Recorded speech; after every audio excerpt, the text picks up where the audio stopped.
Just then a groom came running round the house with a sealed letter in his hand. Suzanne instinctively turned back. Her heart told her that here, perhaps, was further ill news for her friend. "What is that?" asked Marguerite. "Just come by runner, my lady." Marguerite took the letter mechanically and turned it over in her trembling fingers. "Who sent it?" she said. "Oh, the runner said, my lady," replied the groom, "that his orders were to deliver this, and that your ladyship would understand from whom it came." Marguerite tore open the envelope. Already her instinct had told her what it contained, and her eyes only glanced at it mechanically. It was a letter written by Armand Saint-Just to Sir Andrew Ffoulkes, the letter which Chauvelin had held as a rod over her to enforce her obedience. Now he had kept his word. He had sent her back Saint-Just's compromising letter, for he was on the track of the Scarlet Pimpernel. Percy had started for Calais, utterly unconscious of the fact that his most relentless enemy was on his heels. He had set sail early that morning from London Bridge. Provided he had a favourable wind, he would no doubt be in France within 24 hours. No doubt he had reckoned on the wind and chosen this route. Chauvelin, on the other hand, would post to Dover, charter a vessel there, and undoubtedly reach Calais much about the same time. Once in Calais, Percy would meet all those who were eagerly waiting for the noble and brave Scarlet Pimpernel, who had come to rescue them from horrible and unmerited death. With Chauvelin's eyes now fixed upon his every movement, Percy would thus not only be endangering his own life, but that of Suzanne's father, the old Comte de Tournay, and of those other fugitives who were waiting for him and trusting in him. There was also Armand, who had gone to meet de Tournay, secure in the knowledge that the Scarlet Pimpernel was watching over his safety. All these lives, and that of her husband, lay in Marguerite's hands. These she must save, if human pluck and ingenuity were equal to the task. Less than half an hour later, Marguerite, buried in thoughts, sat inside her coach, which was bearing her swiftly to London. She had taken an affectionate farewell of little Suzanne, and seen the child safely started with her maid, in her own coach, back to town. She had ordered her coach to drive her to the house in Pall Mall, where Sir Andrew Ffoulkes lived. He had evidently been much startled when he heard who his lady visitor was, for he looked anxiously, even suspiciously, at Marguerite, whilst performing the elaborate bows before her which the rigid etiquette of the time demanded. Marguerite had laid aside every vestige of nervousness. She was perfectly calm, and having returned the young man's elaborate salute, she began very calmly. "Sir Andrew, I have no desire to waste valuable time in much talk. You must take certain things that I am going to tell you for granted. These will be of no importance.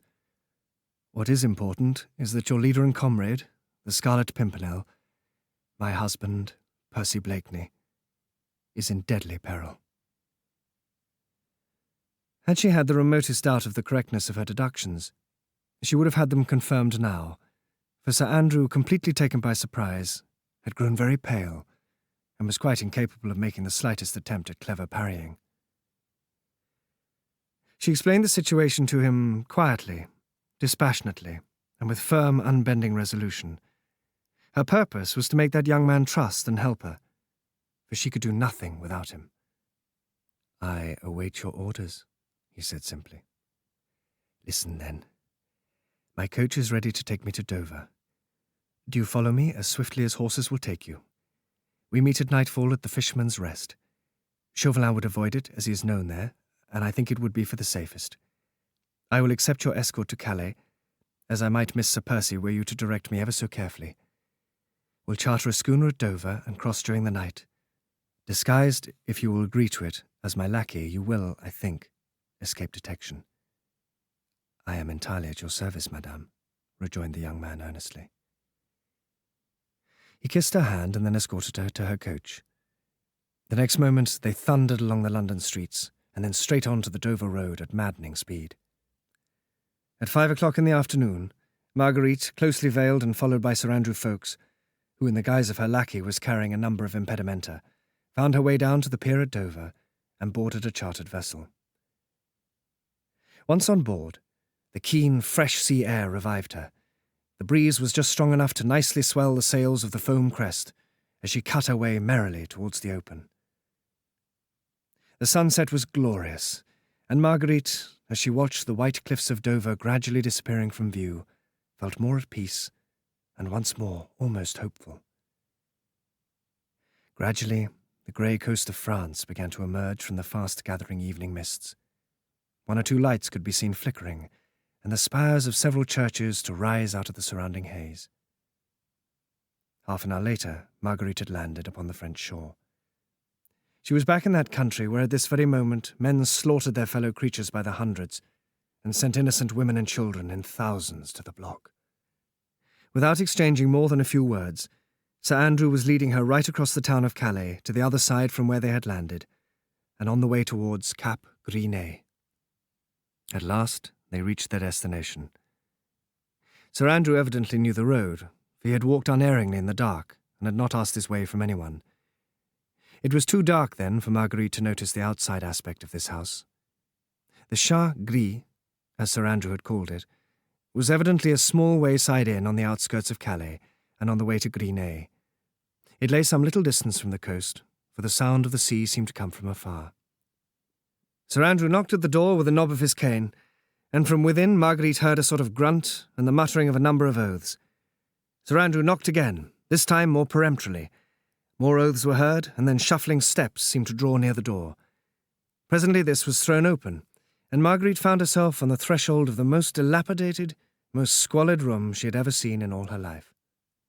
Sir Andrew stepped unhesitatingly forward. "English travellers, citoyen," he said boldly, and speaking in French.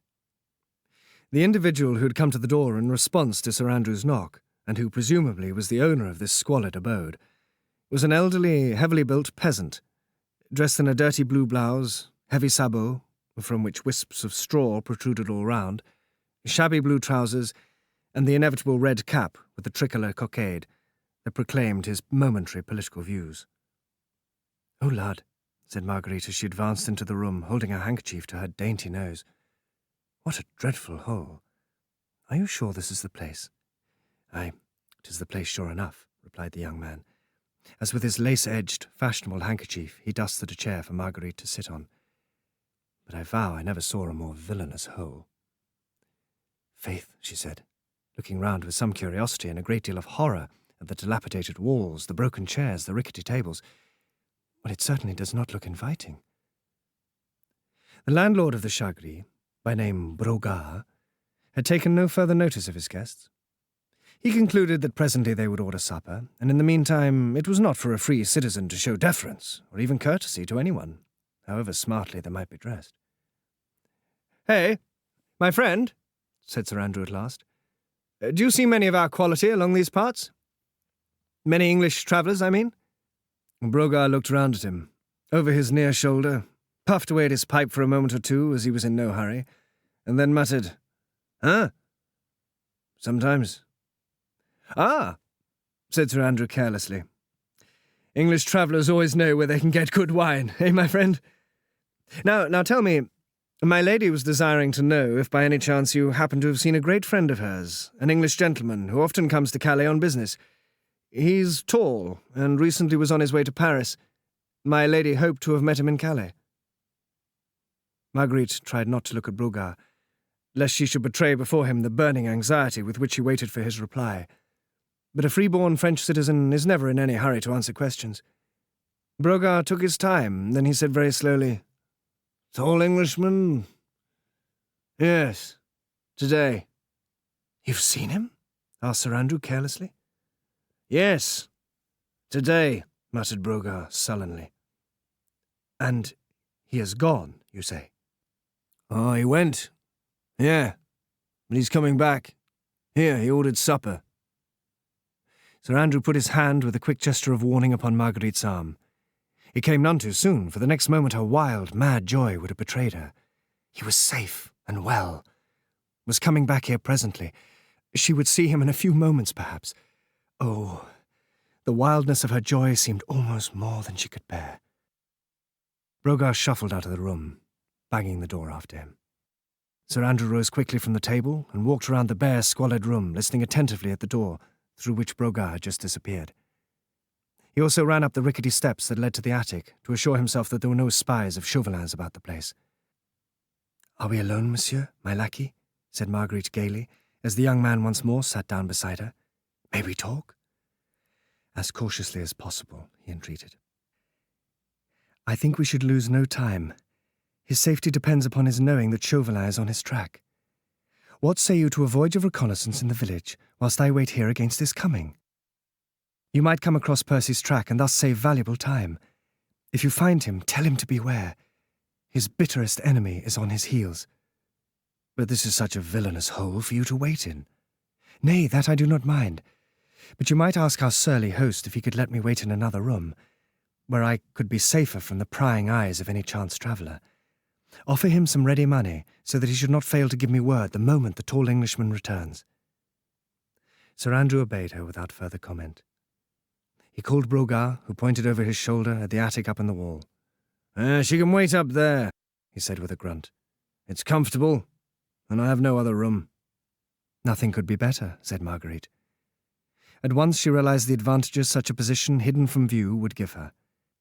"Give him the money, Sir Andrew. I shall be quite happy up there, and can see everything without being seen." "I dare not kiss your hand, madam," said Sir Andrew as she began to mount the steps, "since I am your lackey. But I pray you be of good cheer. If I do not come across Blakeney in half an hour, I shall return, expecting to find him here." "Yes, that will be best. We can afford to wait for half an hour. Chauvelin cannot possibly be here before that. God grant that either you or I may have seen Percy by then. Good luck to you, friend. Have no fear for me." Lightly she mounted the rickety wooden steps that led to the attic. Brogard was taking no further heed of her. She could make herself comfortable there or not, as she chose. Sir Andrew watched her until she had reached the loft and sat down upon the straw. She pulled the tattered curtains across, and the young man noted that she was singularly well placed there for seeing and hearing, whilst remaining unobserved. With a final nod of farewell to her, he walked out into the night.